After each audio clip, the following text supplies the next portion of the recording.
Okay, we are reading Aghora, the left hand of God. We are on chapter 10,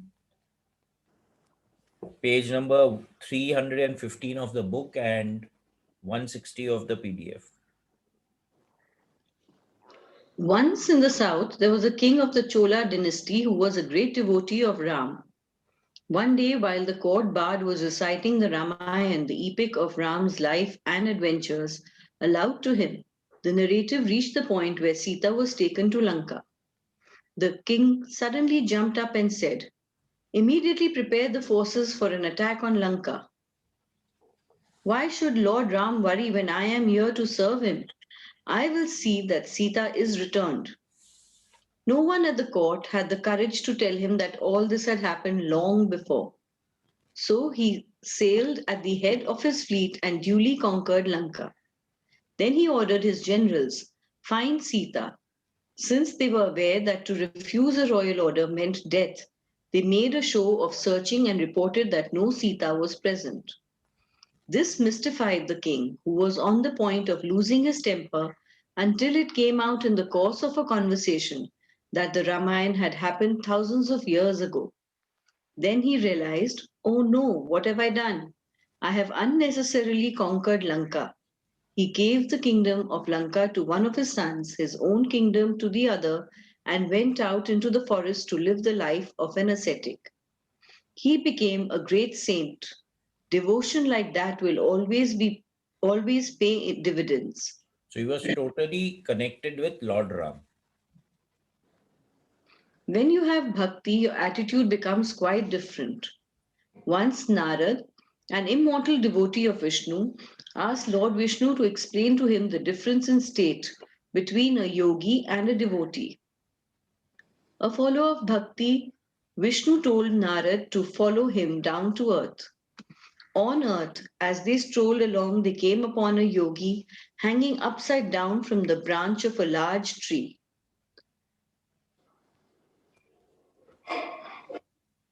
The yogi asked Vishnu, "How many more births will I have to take to be free of the cycle of birth and death? My penance is so terrific that I should achieve very soon." Vishnu said, "In spite of all your penance, there is still a little left for you to do. You will have to take 2 more births yet." On hearing this, the yogi got down off the tree and walked off in disgust, saying, "In spite of all my strenuous efforts and austerities, I will still have to take 2 more births? What sort of justice is that? Forget it. There is no use in continuing with it." Narad and Vishnu walked silently on a little further and saw a devotee singing and dancing by himself under a spreading banyan tree. Seeing Lord Vishnu, the devotee prostrated himself fully on the ground and said, "O my blessed Lord, how kind of you to come and visit me. How wonderful that I have been permitted to see you. Would you be kind enough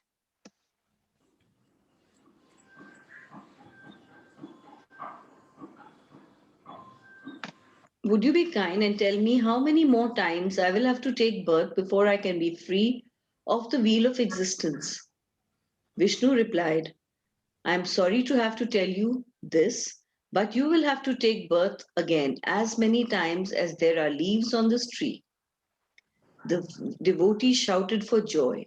"Only so many times," and I feared there might be no limit. "The time will pass almost unnoticed," and he began to sing and dance again. Vishnu smiled and said, "Oh, is that the way you feel about it? Then come with me right now." Then Vishnu asked Narad, "Do you see the difference between a yogi and a devotee? The yogis still try to hold on to their egos, and what do they get? The devotee accomplishes great things by offering up the ego to the beloved. There is a cliff in Girnar. When a sadhu has done penances for years and years and has finally despaired of life and can no longer stand to live without his deity, he will walk to that cliff and throw himself off in a frenzy of anguish. And nothing will happen to him. He will have passed his test and become eligible to be taught further. False sadhus have tried it to attract attention to themselves and all of them died. True devotion is the only force which can go beyond death. When you get close to your beloved, there comes a time when you cannot continue to exist separately and your own personality is lost in that of the deity. Each deity has unique characteristics which give a wonderful flavor to the play. When you embrace Anjaneya, it is as if electricity has been given to all parts of your body. All the cells begin to jump and sing. And what is so marvelous is that in the blood, for instance, if the white blood cells are too many and red blood cells too few, or vice versa, they will automatically go back to their proper levels. In the brain, every cell is dilated, every blood vessel is dilated, and that is why they call it supreme bliss. So we have seen this. We've seen this in the workshops. The blood changes, right? So if you're going into an altered state of consciousness, your blood, the clumping of the blood will totally change.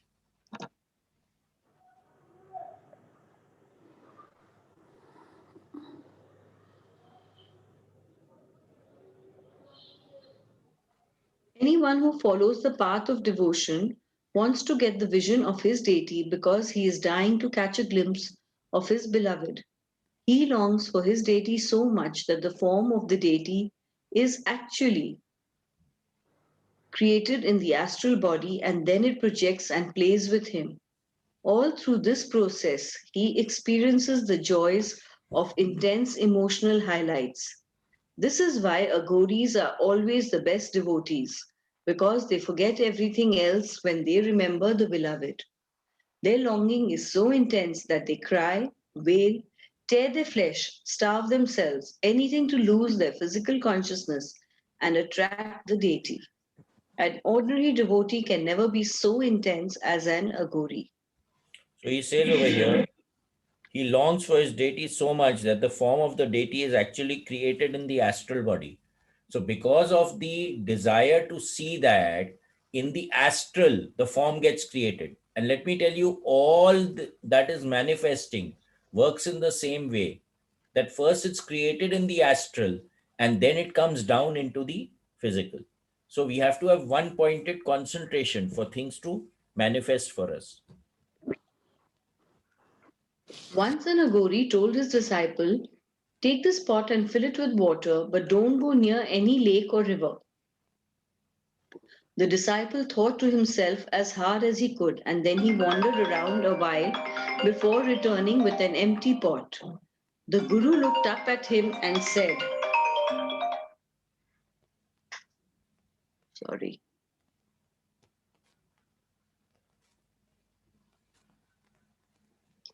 There is only one way to fill this pot with your tears. When you love your deity so much that you cannot bear to be without him, that you cannot exist unless you have a glimpse of him, that you are ready to kill yourself unless he shows himself to you.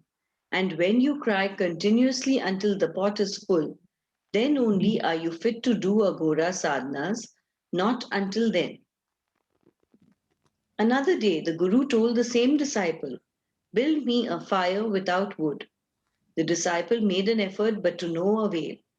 When he confessed his failure to the Guru, the latter shook his head and said, until your heart catches fire with the intense longing for your deity, until you burn yourself to ashes and continue to burn even then, until you become flame yourself, you can never succeed at Aghora.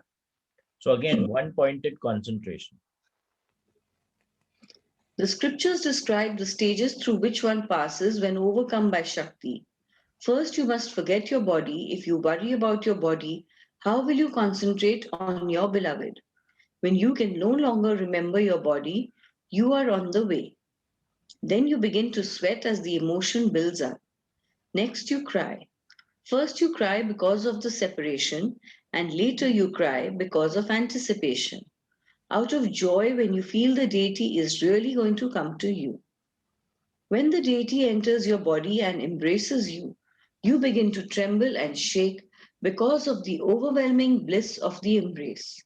And then you lose yourself in the fusion of the two personalities into one. If you are a super Aghori, you maintain this state permanently. If not, you can develop the emotion whenever you please and play with your beloved at any time. Then you are beyond all the limitations of your physical body and therefore of karma and fate itself. Okay, so Once over here he says, when the deity enters your body and embraces you, you begin to tremble and shake because of the overwhelming bliss of the embrace. So one of the things happen when you are going out of your body. Many times Robert Monroe called it the vibrational state, where your body actually starts to shudder, shudder, shudder, and then katak you get out of the body. Okay. So whenever you're connecting with an expanded state, that can also happen. That's why in the workshops we constantly tell you that be aware of all the vibrations that are taking place in your body. Once the great Hindi poet Saint Tulsidas, during his period as a wandering sadhu, came to a certain town where a lady offered him food. In India, we always believe in feeding sadhus, birds, animals, all living things, because you never know when God is going to come to you. God may come in any form, and we feel that if we feed everyone, eventually we will feed God, and our work will be done. After eating, Tulsidas told the lady, "Please ask for anything and I will do it for you." She laughed in his face and said, "Maharaj, plenty of saints have come and none of them have been able to give me what I want. But I am Tulsidas," he said, a little offended, "and I will give you what you desire. Just speak it." The woman sighed over his stupidity and said, "I want a son." Tulsidas went into meditation and after a few minutes came back to the earthly consciousness and said, "Ma, I'm afraid that a son is not in your destiny." The woman smiled and said, "That is what I told you in the first place, but you wouldn't listen to me. However, you are always welcome for food." Tulsidas went on his way. After some time, an Aghori came to the town, and upon learning about the lady who was unable to have a child, he decided to do something about it.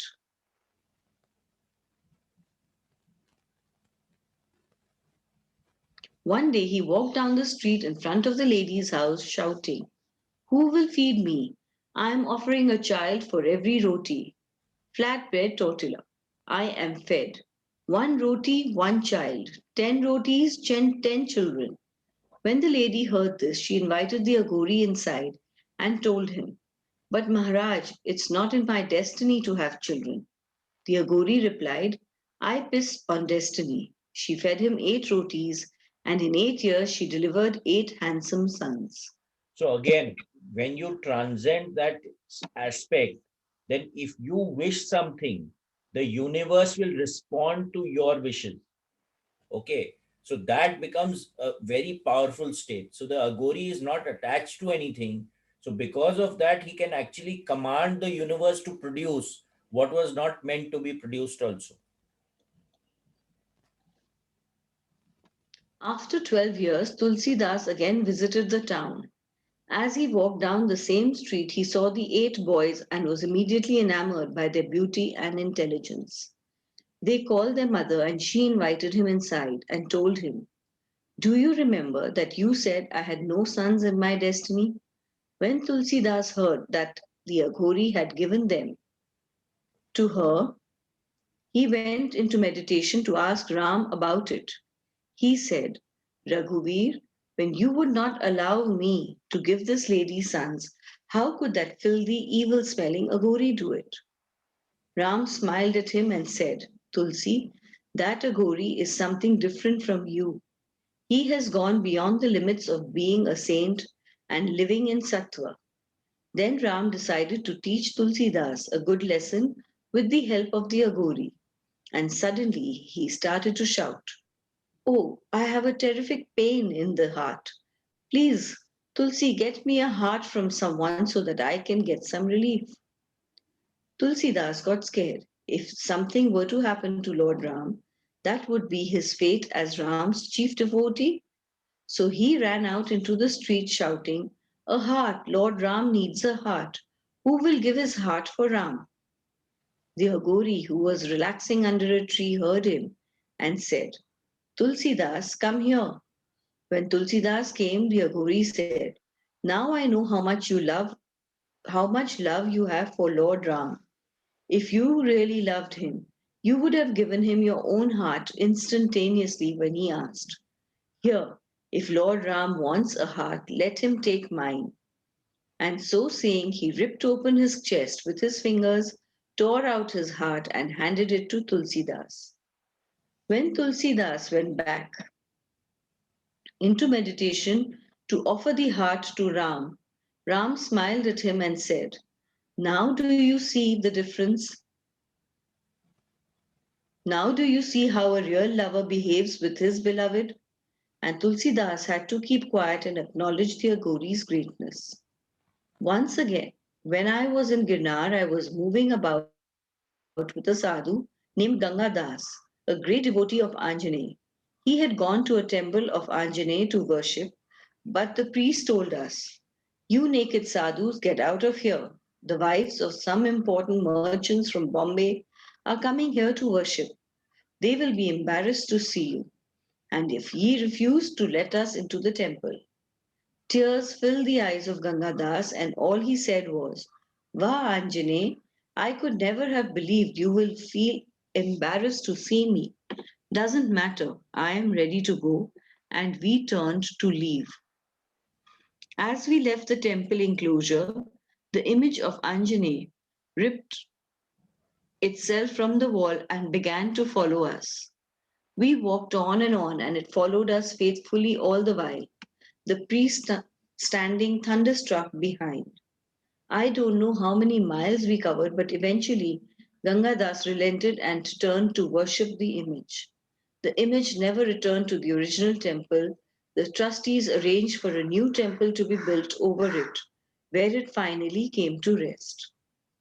This is just an example of what I mean when I say that when you really get close to your deity, he or she cannot do without you and will go to any lengths not to offend you. There is a beautiful bondage of love, but only an Aghori can ever reach such heights. Others are just too timid. You can't just go and try to develop love like this. It takes years, but everyone can make a beginning. Every morning when I wake up, I do three things. First, I remember that I'm going to die. This gives urgency to the way I live that day.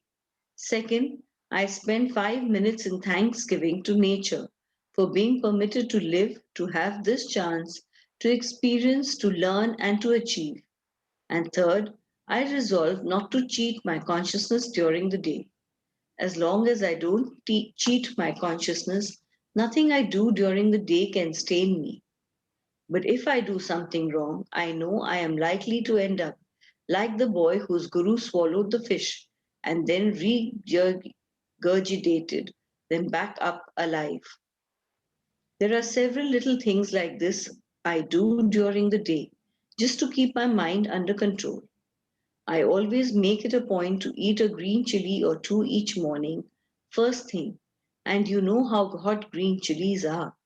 It is to remind me of the time when I had only chilies and water to eat all day long because of my sadhana. That morning chili tells me, "Forget not, forget not." And there is a practice which I follow every night before going to sleep. It is very simple, but it has helped me immensely, and it can help anyone who uses it. It involves only three questions: Have I lived? Have I loved? Have I laughed? Have I Beautiful. lived? Have I made the best use of the time provided me during that day to grow, to learn, to develop? Have I loved? Have I reached out to everyone I met and made them aware of the love in my heart and eased their burdens of self mistrust and self doubt? Have I laughed?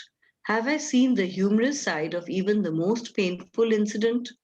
If the answer to any of these questions is no, then it is a day closer to my death. And if and I have not exerted myself to my fullest potential. This is enough to make me work harder the next day and try to make amends before Mahakal comes and catches me unawares. It is this intense desperation to live life to the fullest which is the hallmark, the stamp of a true Aghori. So this is beautiful, no? Have I lived? Have I loved? And have I laughed? Honestly, I was thinking, yeah, this was probably the best part of the whole book. It summarizes everything and it leads you, gives you, That's why it's the last part, no? yeah. So, yeah. So, anyone, anything, any questions on Aghora? Even the first paragraph where they said, Ki, I get up and have this thought of Thanksgiving Yeah. in my mind. That is also very Gratitude is pertinent. very important in life. Can we Yes. have some more videos, please, before we lock down in this? So, thank you all for being in this journey. I know Aghora was not an easy book and it was pretty intense. Any thoughts on the book? Any questions? Anything that you all would like to say? A special thank Really, sir. you for reading the book. What? क्या बोल रहे हैं? Shrimangla. Shri Mangla for reading the book. A special thanks to her. Yeah. Really a Yeah. special thanks to her Yeah. for reading this book. Indeed. Special thank to both of you, even for Niket to make every paragraph make us understand, and Sumangla definitely Poor thing kept reading saying, it should we out so stop? well. Should we stop? Should we stop? She's not Special poor in thanks, any way, huh? special I- thanks for introducing us to such a beautiful book, which otherwise we would have not known about. Never, Yeah. never. Special, इसका special तीन None of और us book would have है. read it. इसका Lovely. Niket ji, superb. अगोरा का दो और book है and they are also nice actually, but not so this thing. No, this was very intense, but very beautifully done. Yeah. I So missed Thank quite you. a bit of it in between because I was not here. yeah, But I suppose the last part and the first part was good. yeah. Yes, Poonam? Auntie, we've read it together before. Yes, yes. But I had forgotten quite a lot about it. So it was nice reading it again. But you got the best part, the first and the last. It's good. Okay, Poonam, you can go ahead. Yeah, so I have always heard that when there's something that you want desperately and it's not destined for you, and if you force the universe to give it to you with whatever means, then that will always come with conditions, and it will never be complete in the sense. See, one thing is that you are forcing it. Yeah. Okay. And the other is that a person who is operating in a transcendental space is blessing you so that you get it. Now, there's a So very I've big also difference. heard that people who insist on having children and they cannot bear children for a long time, and then whatever tapasya they do and they have a child, and then the child passes away very early, or certain conditions, certain situations, circumstances which accompany that birth. Yeah. So then it makes you think, if it's going to come with so many conditions, then better not. 1 second. Which side of the grid are you operating on right now? I'm in the middle. I'm just looking at it practically. So see, I'll tell you, when you are saying that these conditions are there today, if I am really desiring something, Yeah. right, then I am creating a field which will allow that thing to manifest. Are you getting what I'm saying, Poonam? Yeah, but nobody tells you that No. it's One not second. come to This come is how one. you. Listen to me. I'm not asking of how, okay? I'm saying that today, if I'm in a position to generate a field which will manifest what I would like to manifest in my life, Right. then what is the problem? It's fine. Now, if I can work with the universe to manifest something, how do you know it was not destined or destined? You tell me. When you are saying that it was not destined for you to have this and you're forcing the universe, Yeah. how do you know it was not destined? But how did that lady in the story know that she was not meant to have her Someone, bones? I mean, you can see a Janampatri, you can see Yeah, something, yeah. So astrologers would tell you. maybe, right? But then astrology is also human. Yeah. They are looking at it from a particular perspective. Let me tell you, you put 10 astrologers to see your chart and you will get 10 different opinions. Okay, there'll be some Right. similarity. But when you really go into the nuances, you will have a distinction. Why? Because each astrologer also has a preference to look at the chart in a particular way. Are you getting what I'm saying? Yeah. So I mean, how do you trust these astrologers? You can't That is take why their trust word. is built over a period of time. When you see that the accuracy, the Is efficacy more, of yeah, the predictions made by the astrologer are yeah, working for you, correct. that is when you start really trusting the astrologer, right? Yes, You can't yeah, just go to that's anyone true. and do it. Also, there is a resonance thing in this. Everyone has an ebb and a flow, right? So at some point in time, the astrologer's accuracy may be more, and at some other point, it may be low, depending on his state of consciousness also At that time. at that point in time when he is making the prediction.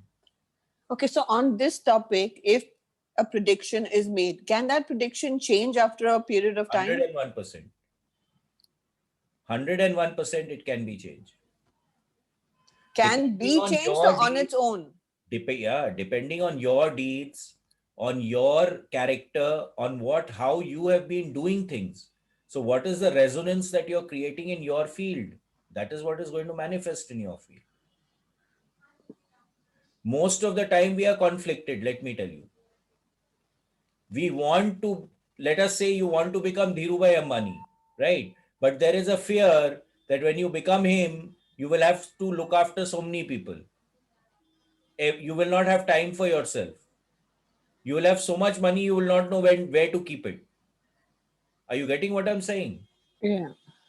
So if you want to manifest something, then one pointedness has to be there.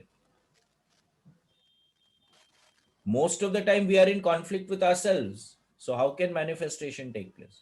Like today, the Aghori, he is one pointed, right? He wants something to happen and he is focused that, okay, this will happen. There is no doubt in the Aghori's mind.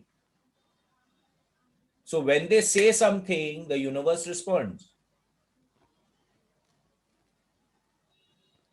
Does that answer your question? Bit. It is tathastu. Yeah, Yeah. yeah. Very true. We always, even if we ask something, we always think that, I'm asking this, iska agar kuch galat ho gaya or something, some negative Correct. thing comes out. We always have that. So if you ask for Yeah. something, be clear in your asking, right? Let's have no duvida in it.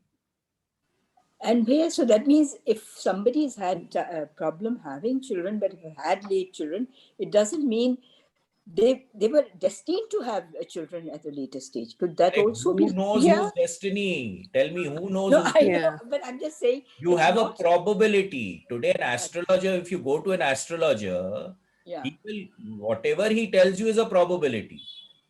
yeah. Nothing is a surety. You understand? Niket, the astrologer also sees your hands and they say that your hands line also changes after a few years. Is it true? 101%. 101% your lines change. So that means the kind of a life you're leading, the lines keep changing. Absolutely. That's exactly what I was saying. What is the resonance that you're creating in your field? What are you attracting into your field? How are you changing? What is the state of consciousness that you're operating in? Will shift everything around you. That is what the Aghori could do, right? They were one pointed in their concentration, so they could shift reality. So I think sometimes you will see that somebody from a remote village, even Abhishek Banerjee, he didn't have money to buy slippers till he was 12-year-old. But I think maybe his mind was at that one point that he want to educate himself and do something with it that made him like this today. I can't talk about him, but many times you also don't know, right? So that's why we are connecting to the higher state of consciousness and allowing what needs to manifest to manifest. Now, once you can do that, when you're doing something in an expanded state and you're sending out a request over there, then it can manifest over here. It is as simple as that. And Yeah. the trick here, at least in the Monroe process, is to throw it out and then forget it. And trust that the universe will itself create opportunities for you or bring into your life those things that are required for you to achieve what you have intended to achieve. Yeah. Let the best But man. clarity of intent is the game over here. If you're not clear with your intent, then becomes a problem. And that's the case with most of us. I think this accepting that, okay, I wanted this and I have thrown to the universe and let the universe work. If it is good for me, it will happen. If it is not good for me, it will not happen. At least it gives you a lot of peace and calmness. Correct. But then with what state of consciousness are you doing that? That is the game. And which state of consciousness you're doing it. You mean by if you're trusting it or something? No. When you Trust is one factor, right? Now today you have experienced, Ritu, you've not done the workshop yet, right? No, I haven't. So like today people have experienced F10, F12, F15, F21, F23, F24, 25, 26, 27, right? Now my view is that if you are going to intend something in focus 27, it will manifest more powerfully in your field than if you do it in C1 consciousness. So if you can alter your state, you're in a higher vibratory state and it's a more subtle state. If you can create it over there, then the probability of it manifesting here is much more. And Bhaiya, one more question. Would it also be because you've done it in a higher state, then what is better for you will manifest? Is Exactly. that So over also there true? also the intent is always that what is good for your highest good, for your highest growth. This is something that we always follow. Okay. For the greater good. See, we are not individuals also. When you look at it from a more expanded perspective, we are all parts of that divinity, right? Technically speaking. That's what the Gita also says. That's what most of the spiritual books talk about. Now, what is for the greater good? Maybe it's not, maybe just now it's good for your, feeling comfortable and all that, but may not be for your greater good. So what is for your greater good? That is something that unless you go into a higher state of consciousness, becomes very difficult to discern that. For us, eating a rasgulla when it comes in front of you is very good. But whether it is for your highest good or not, who's going to see? Yes, correct. Okay, yeah. But as long as you enjoy having the rasgulla, I think it should be good. Again, I said, enjoying doing something and it being done for your highest good are two separate things. It's not the same thing. Yeah. So many times what you enjoy doing is not the right thing to do. And when you are operating in that state, then you will be given instruction. I've been through that state, so I know. And then at times it becomes very difficult. Because what you want to do is not what you should be doing. How many of you have experienced, that you want to do something and you should not be doing it? Yep. All of us. Everybody. Each and Everyone must everyone. have. Yeah, so that's the game, na? Okay, anyone else? Anything else? Thank you. So, in continuance with the earlier conversation, so if someone is reading your chart, your birth chart, and they make certain predictions, then after 2 years, if they look at it, can those predictions be different? Absolutely. Okay. Many times you will find that the astrologer has predicted something and it does not manifest. Or the astrologer has predicted something and something else manifests. Yeah. So a lot depends on your state of consciousness, your acts. So, but astrologers go by the stars and the moon and all that Yeah, sort of that's what thing. I meant. So the timing has to be correct for the astrologers also to read. But that Timing has stays to be constant. correct, number one. And the other aspect in this is that you have to see, there are millions of combinations. How are they? There are 12 houses. Then there are 9 planets. Then there are 27 nakshatras. Now you do the maths. So it's 12 into 9 into 27. I don't know what that figure is. 108. And then you have pads. So you have a division of 2.5 divisions in every constellation. So you add another 2.5. So where which planet is, how is it connected, what is the sunrise time, what is the sunset time, all those factors, the aspects of the planets, it's very complicated, billions of combinations. So it's not so easy to really discern each and everything. It's not easy. ओ और कहते हैं कि वो 4 minutes के अंदर 1 degree difference हो जाता है. Correct. So you have to be very, very careful up to the. Every second matters. Okay, Yeah. if there's a shift, boom, there's a shift. So you'll find twins. They are born more or less at the same time, on the same day, to the same parents, but sometimes they can have totally different lives. And different nature also, they're. Yeah, so you have different nature also. But Niket, just one thing. I mean, just that I think when we are born and when they predict things, there are Can we few see things you? I think which. Can we see you? We are talking to a blank wall. Okay. So I think like certain things it is written. Like I remember when we were kids, there was a uh, guy who came from Agartala. He was not an astrologer, but he knew a lot about it, and he said some things about we all sister and brother.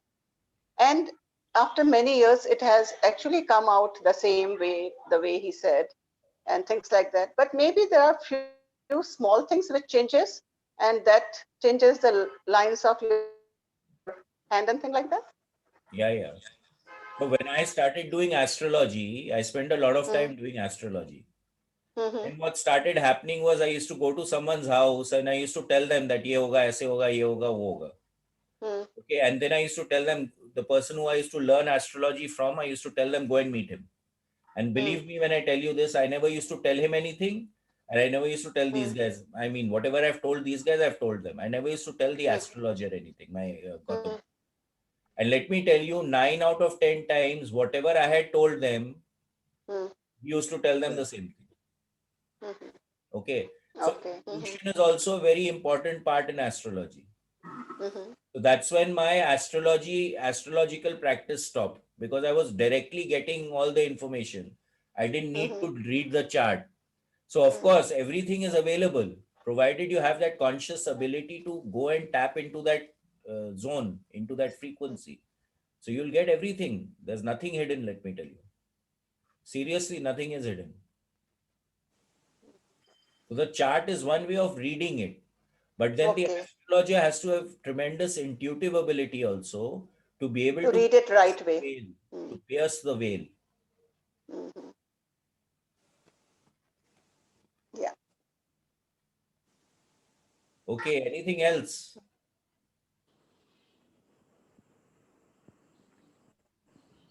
Okay, Anu, you have to come on screen and ask the question.